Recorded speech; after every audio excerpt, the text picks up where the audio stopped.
Hello friends, welcome to IICS platform. आज है 19 अगस्त और 19 अगस्त के करेंगे हम current affair. Without wasting our time हम लेक्चर स्टार्ट करते हैं। फर्स्ट न्यूज़ है मंकी पॉक्स। देखो दोस्तों, मैंने आपको एक इंडिविजुअल लेक्चर बना के रखा है मंकी पॉक्स के ऊपर। एम पॉक्स के ऊपर मैंने आपको पर्टिकुलर लेक्चर बना के रखा है। आप जाइए मेरे एडिटोरियल में और वहाँ देखिए मंकी पॉक्स के बारे में कि मंकी पॉक्स क्या है, ये इसके सिम्टम क्या हैं, इसके प्रिवेंशन क्या हैं, अब ये न्यूज़ में क्यों है। तो दोस्तों मैं आपको बता देता हूँ कि डब्ल्यू एच ओ ने वर्ल्ड हेल्थ इमरजेंसी डिक्लेयर कर दिया है। World health emergency of international concern.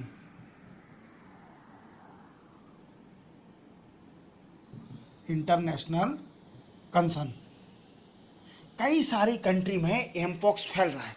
मैंने आपको एक पर्टिकुलर कंट्री को टारगेट करके आपको बताया था। वो कंट्री थी Congo, Republic of Congo. Republic of Congo इस कंट्री को टारगेट करके मैंने आपको पढ़ाया था मंकी पॉक्स के बारे में। किसके बारे में? मंकी पॉक्स के बारे में। अब ये दिन प्रतिदिन वर्ल्ड में फैलते जा रहा है। जैसे यूरोप में देखिए, ये स्वीडन में कुछ केस आ गए हैं। स्वीडन में अभी ये केस फाइंड आउट किया गया है, ये स्वीडन में भी आ गया है। अब इंडिया इसके लिए, इंडिया को भी पता चल गया कि एमपॉक्स फैल रहा है, इवन इंडिया में भी आ सकता है। तो इंडिया इसके लिए प्रिपेयर कर रही है अपने आप को। इंडिया इसके लिए प्रिपेयर कर रहे हैं कि वो एम पॉक्स के केसेस से लड़ सके, अपने मरीजों का इलाज कर सके, अपने सिटीजनों का इलाज कर सके प्रॉपर तरीके से, और ये नेशनल हेल्थ इमरजेंसी ना बन जाए। कोरोना की तरह ये नेशनल हेल्थ इमरजेंसी ना बन जाए, इसलिए इंडिया क्या कर रही है, इंडिया जैसे प्रिपेयर्डनेस जिसको अपन बोलते हैं कि इंडिया इस बीमारी से लड़ने के लिए अपने आप को प्रिपेयर कर रही है। क्या कर रही है? प्रिपेयर कर रही है। देखो दोस्तों, अभी क्या है, जो director general of health service के डायरेक्टर जो हैं, जिनका नाम है अतुल गोयल साहब, इन्होंने मीटिंग करी विथ 200 वर्कर फ्रॉम इंटीग्रेटेड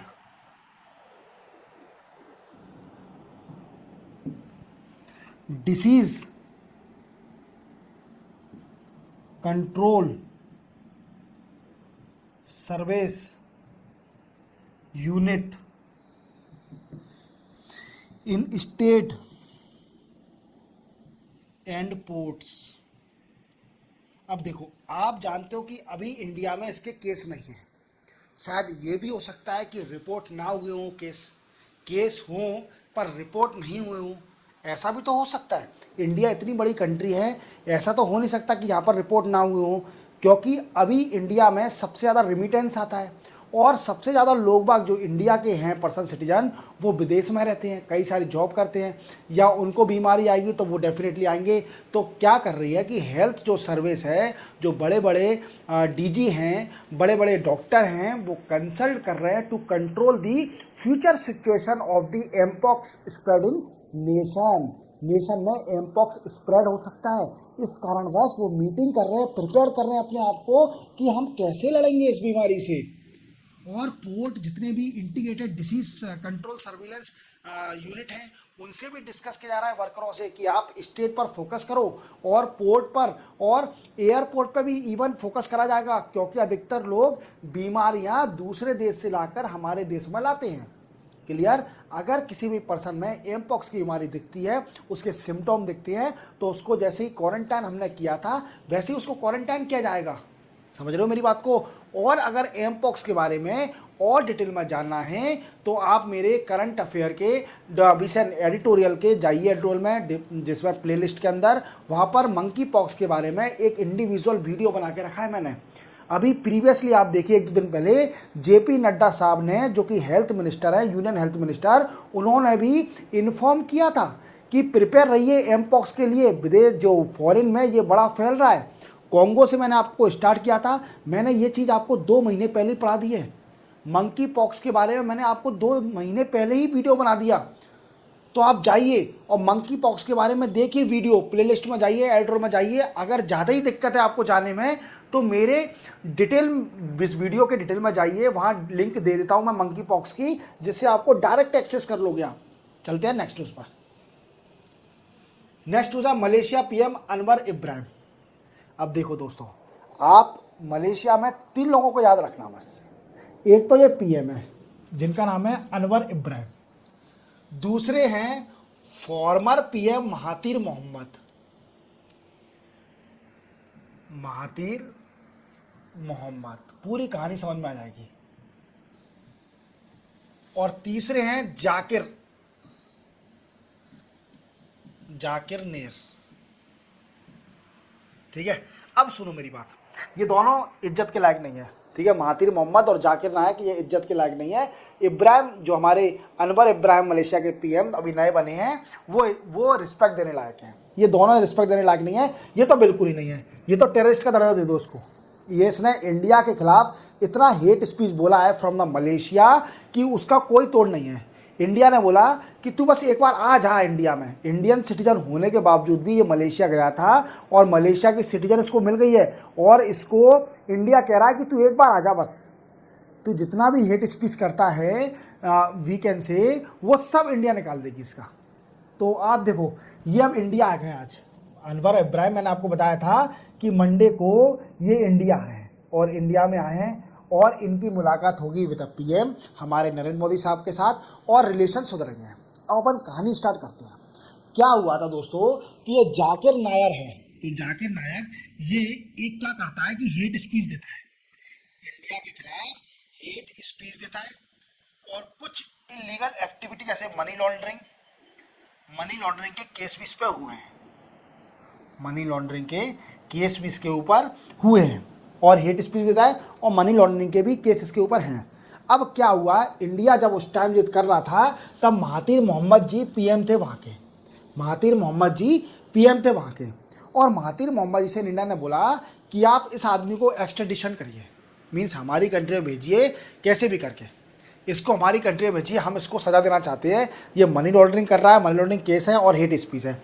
पर महातिर मोहम्मद जी ने, इन्होंने क्या करा, इस आदमी को सिटीजनशिप दे दी, मलेशिया की सिटीजनशिप दे दी, और बोला कि अब ये सिटीजन हमारा है, हम इसको नहीं बेच सकते। ठीक है, इंडिया ने बोला कोई बात नहीं। अब लो बेटा, अब इंडिया ने क्या किया कि इंडिया जो पाम ऑयल है वो इंपोर्ट करती है एनुअली 9.7 मिलियन टन। कितना पाम ऑयल इंपोर्ट करती है? 9.7 मिलियन टन। और मलेशिया नियरली 3 मिलियन टन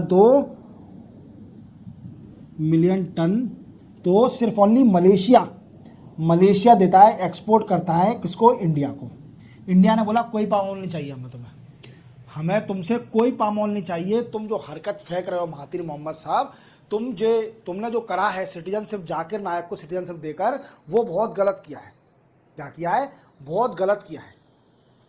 और गलत करने के साथ तुमने एक्सट्रेडिशन के लिए, हमने तुमने बोला एक छोटी सी कंट्री, तुम इतनी बड़ी कंट्री से टक्कर ले रहे हो, क्या है तुम्हारे पास? तो इंडिया ने पाम ऑयल लेना बंद कर दिया। ये घबरा गए, क्योंकि फॉरेन रिजर्व तो कहाँ से आएगा? पाम ऑयल एक्सपोर्ट करके ही आएगा। ठीक है, इंडिया ने इंपोर्ट करना बंद कर दिया, और बायलैटरल रिलेशन को भी बिगड़ गए। इंडिया और मलेशिया के बायलैटरल रिलेशन पर भी इफेक्ट हो गया, बायलैटरल रिलेशन पर भी इफेक्ट हो गया, एडवर्सली इफेक्ट, वी कैन से गंदा इफेक्ट हो गया, गलत इफेक्ट हो गया, नेगेटिव इफेक्ट हो गया। अब महातिर मोहम्मद साहब तो चले गए, वो तो निपट गए। अब बने हैं नए, कौन? अनवर इब्राहिम। ये उस टाइम थे, उन्नीस कैबिनेट में थे, महातिर मोहम्मद जी के कैबिनेट में थे। जी लगाना बार बार मैं रिस्पेक्ट दे रहा हूँ, वो अलग बात है, पर वो रिस्पेक्ट के लायक नहीं है आदमी, क्योंकि इंडिया के खिलाफ कुछ काम किया है। ठीक है, पर ठीक है, सीनियर आदमी है, कह देते हैं, रिस्पेक्ट दे देते हैं। तो अब बन गए इब्राहिम, जो कि कौन है? अनवर इब्राहिम भी है। अब ये इंडिया आ रहे हैं, और मलेशिया के बायलैटरल रिलेशन, इंडिया के साथ स्ट्रेटेजिक रिलेशन, बायलैटरल रिलेशन और ट्रेड रिलेशन को बढ़ाने का प्रयास करेंगे। ठीक है, अब ये दिखा रहा है कि हम प्रो इंडियन है। अब इंडिया इनसे एक ही डिमांड करेगी, जाकिर नायर को ले आओ कैसे भी, जाकिर नायर को कैसे भी इंडिया लाओ तुम, इसको हम छोड़ेंगे नहीं, मोदी साहब छोड़ेगा नहीं इसको, एक्सट्रेडिशन ला के कैसे भी लाओ इसको इंडिया, इंडिया में इसकी मनी लॉन्ड्रिंग सब खत्म कर देंगे, इसको बिल्कुल लाल कर देंगे, इसको ले आओ कैसे भी ले आओ। ठीक है, तो यही डिस्कस किया जाएगा। अब इंडिया में तो ये अपने मन से बता रहा हूँ कि जाकिर नायर के ऊपर डिस्कस किया जाएगा, पर डेफिनेटली किया तो जाएगा, क्योंकि इसने इंडिया के खिलाफ इतना हेट स्पीच फैलाया है मलेशिया के अंदर, इतना इंटरनेशनली हेट स्पीच फैलाया है जाकिर नायक ने, जिसका कोई तोड़ नहीं है। इसको इंडिया लाना जरूरी है, इसको इंडिया लाएंगे मोदी साहब, इसको अच्छे खासे काम करेंगे। से चलते हैं अपन नेक्स्ट उस पर। नेक्स्ट है मुख्यमंत्री मैया सम्मान योजना। हाँ, रेवड़ी बटना स्टार। मैं हर लेक्चर में बताता हूँ कि स्टेट क्या कर रही है। जब से मध्य प्रदेश ने लाडली बहना योजना स्टार्ट करी है और उसके बाद जो इलेक्शन रिजल्ट आया है, स्टेट सारी इंडिया की स्टेट पागल हो गई हैं कि फ्री की रेवड़ी दो, वोट बैंक कमाओ।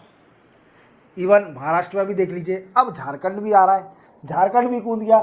झारखंड ने क्या किया, मुख्यमंत्री मैया सम्मान योजना निकाल दी, मुख्यमंत्री मैया सम्मान योजना, क्योंकि झारखंड में इलेक्शन होने वाले हैं। और अभी आप सुन रहे होंगे कि जो इससे फॉर्मर सीएम थे, अभी इनसे जो हेमंत सोरेन जी से पहले जो थे, वो चंपाई सोरेन, कुछ ऐसा नाम था, मुझे याद नहीं, वो शायद दिल्ली भी आए, बीजेपी गवर्नमेंट ज्वाइन करने वाले हैं, बीजेपी पार्टी को। अब वो करने वाले हैं कि नहीं करने वाले वो मैं आगे बताऊंगा। चंपाई सोरेन नाम है, आई थिंक चंपाई सोरेन या कुछ और नाम है, चंपाई तो है, ठीक है। और हेमंत सोरेन साहब अब क्या है, इलेक्शन आने वाले हैं, ये इलेक्शन आने वाले हैं झारखंड के अंदर। और इसी के साथ इलेक्शन में क्या है कि अब रेवड़ी बंटना स्टार्ट होगी। तो झारखंड सरकार ने क्या किया है, मुख्यमंत्री मैया सम्मान योजना स्टार्ट किया है। अब ये क्या करेगी, ये फ्री की रेवड़ी देगी 1000 rupees every month to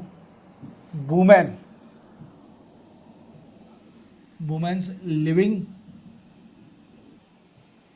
below poverty line.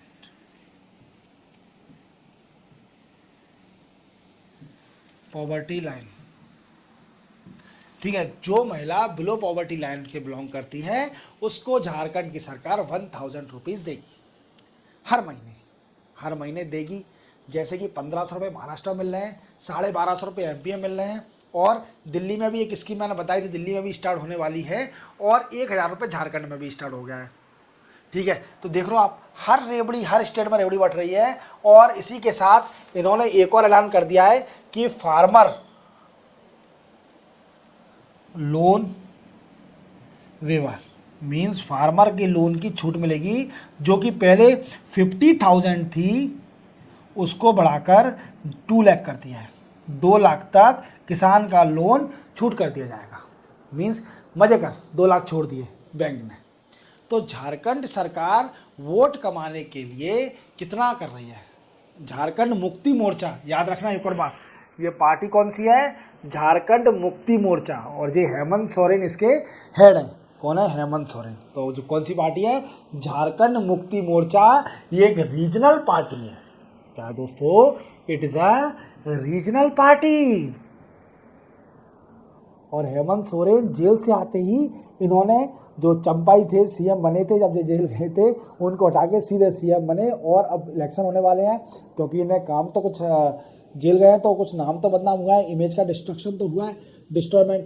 तो इसको सुधारने के लिए अब ये रेवड़ी बांटने वाले हैं। और इसी के साथ देखते हैं क्या होता है इलेक्शन में, फिर मैं बताऊँगा। चलते अपन नेक्स्ट उस पर। नेक्स्ट है नेपाल न्यू फॉरेन मिनिस्टर। देखो, मैंने आपको बड़ी अच्छी तरीके से बताया था कि नेपाल के अंदर क्या चल रहा है। पहले क्या था, नेपाल के पीएम थे जिनका नाम था पुष्पा कमल दहल, और इनकी पार्टी थी Communist Party of Nepal, Maoist centre.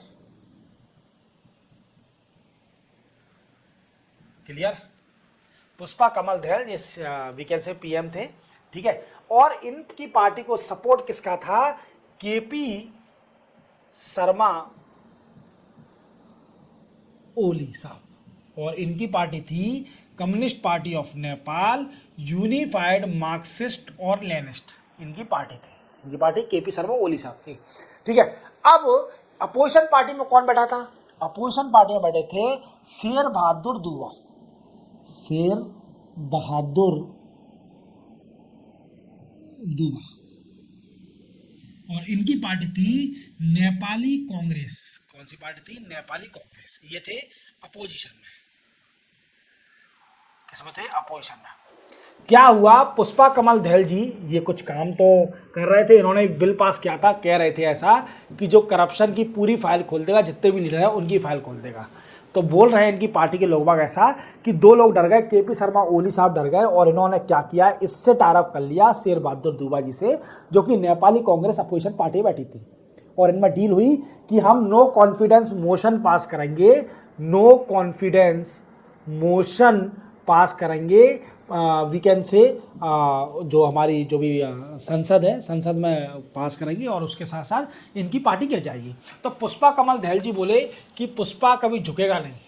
Pushpa 2023 का इनको नेशनल अवार्ड मिल चुका है, इंडियन फिल्म नेशनल अवार्ड इनको नहीं मिला है, पुष्पा पिक्चर को मिला है। इनका नाम जरूर है पुष्पा कमल दहल। ठीक है, अब क्या है दोस्तों, पुष्पा जी को बोले कि पुष्पा झुकेगा नहीं। ठीक है, फेमस तो हो ही गए अल्लू अर्जुन साहब, तो पुष्पा जी ने बोला कि हम झुकेंगे नहीं, और झुकने के साथ झुकना तो पड़ेगा, क्योंकि आपको मेजोरिटी दिखानी पड़ेगी, और मेजोरिटी है ही नहीं, क्योंकि मेजोरिटी तो ले गए केपी शर्मा ओली साहब और शेर बहादुर दूबा साहब। अब इनकी पार्टी गिर गई। अब इन दोनों में डील हुई, किसमें? केपी शर्मा ओली साहब में और शेर बहादुर दूबा में, कि जितना टेनर बचा है आधा तुम पीएम रहो केपी शर्मा ओली साहब, और आधे पीएम हम रहेंगे शेर बहादुर दूबा साहब, आधा आधा अपन दोनों पर रहेंगे। पर उन्होंने बोला कि जो केपी शर्मा ओली साहब पीएम बन गए, और उनकी पार्टी थी Communist Party of Nepal, unified Marxist Leninist, और इसी के साथ ये है वाइफ किसकी? शेर बहादुर दूबा की। शेर बहादुर दूबा की वाइफ हैं शेर बहादुर दूबा, और इनका नाम है आरजू आरजू राणा दूबा। क्या नाम है इनका? आरजू राणा दूबा। क्या नाम है? आरजू राणा दूबा। अब मैंने आपको पूरा नेपाल की पूरी कहानी बता दी। अब जो आरजू राणा दूबा हैं, ये इंडिया आने वाली हैं, ये इंडिया पर 5 डे की विजिट पर आने वाली है। 5 डे की विजिट पर आने वाली है। क्योंकि क्यों आने वाली है? क्योंकि ये केपी शर्मा ओली में फॉरेन मिनिस्टर की पोस्ट को होल्ड करने वाली है। फॉरेन मिनिस्टर की पोस्ट को होल्ड करी हुई है। कौन? आरजू राणा दूबा, जो कि वाइफ है किसकी? शेर बहादुर दूबा, और शेर बहादुर दूबा की पार्टी है नेपाली कांग्रेस। क्लियर? और ये फॉरेन मिनिस्टर है, ये इंडिया पे आने वाले हैं 5 दिन की विजिट पर, for enhancing the bilateral relation of for enhancing enhancing bilateral relation, bilateral relation को एनहांस करने के लिए बिटवीन इंडिया एंड नेपाल ये आने वाली हैं आरजू राणा दूबा, wife of the Sher Bahadur दूबा। क्लियर? इतनी सी न्यूज़ है। अब क्या डिस्कस होता है? क्या होता है कि हमारे minister of external affair S Jaishankar साहब से मुलाकात करेंगी, और दोनों के बीच में क्या डिस्कस होता है, किस किस पॉइंट पर डिस्कस होता है, मैं आपको बाद में बताऊंगा जब डिस्कस होगा। क्लियर? चलते अपन नेक्स्ट न्यूज़ पर। नेक्स्ट न्यूज़ है new maritime rescue centre. New maritime rescue centre setup करा गया है। देखो क्या हुआ है कि डिफेंस मिनिस्टर राजनाथ सिंह साहब अभी चेन्नई गए थे, और चेन्नई में क्या किया है, नेवी ने अपने 3 सेंटर बनाए हैं। क्या करे हैं? 3 सेंटर बनाए हैं, साउथ में गए थे, 3 सेंटर बनाए हैं, और इसको डिफेंस मिनिस्टर राजनाथ सिंह ने इनॉग्रेट किया है। तो पहला सेंटर है दोस्तों न्यू मैरीटाइम रेस्क्यू सेंटर, ये चेन्नई में सेटअप होगा। कहाँ होगा? चेन्नई में सेटअप होगा। इसको इनॉग्रेट किया। ये काम क्या करेगा? तो ये रेस्क्यू करेगा, रेस्क्यू टू पीपल, फिशरमैन और शिप एट सी।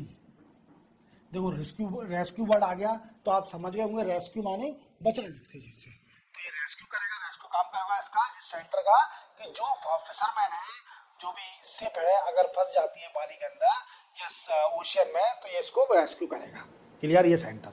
दूसरा सेंटर है दोस्तों रीजनल मेरिन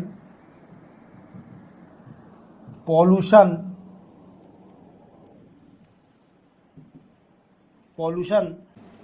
रिपोर्टिंग सेंटर। ये भी सेंटर कहाँ है दोस्तों? ये भी है चेन्नई में। कहाँ पर है? चेन्नई में। ये भी सेंटर कहाँ पर है? चेन्नई में सेटअप हुआ है। और इसका काम क्या होगा? जैसे पॉल्यूशन आ गया, मेरिन पॉल्यूशन को कंट्रोल करना, मेरिन पॉल्यूशन को कंट्रोल करना। क्लियर? मेरिन पॉल्यूशन को कंट्रोल करना इसका काम होगा। समझ में आ रहा है मेरी बात को? मेरिन पॉल्यूशन को कंट्रोल करना इसका काम होगा। अब तीसरा सेंटर जानेंगे हम। ये दो सेंटर आप समझ में आ गए, याद रखना। तीसरा सेंटर है coast guard, coast guard air enclave. क्या है? Coast guard air enclave. ये सेटअप करा गया है पौंडुचेरी में। इस सेंटर पर चेतक और वी कैन से हैवी एयरक्राफ्ट यहां पर डिप्लॉय किए जाएंगे, जो कि एयर पेट्रोलिंग, एयर रेस्क्यू, ठीक है, इतना सारा काम करेगा। वही पौंडीचेरी में ये तीनों सेंटर इनॉग्रेट किए हमारे डिफेंस मिनिस्टर, यूनियन मिनिस्टर, जो डिफेंस मिनिस्टर हैं, जिनका नाम है राजनाथ सिंह। क्लियर? आप याद रखोगे। तो इसी के साथ 19 अगस्त के करंट अफेयर कंप्लीट होते हैं।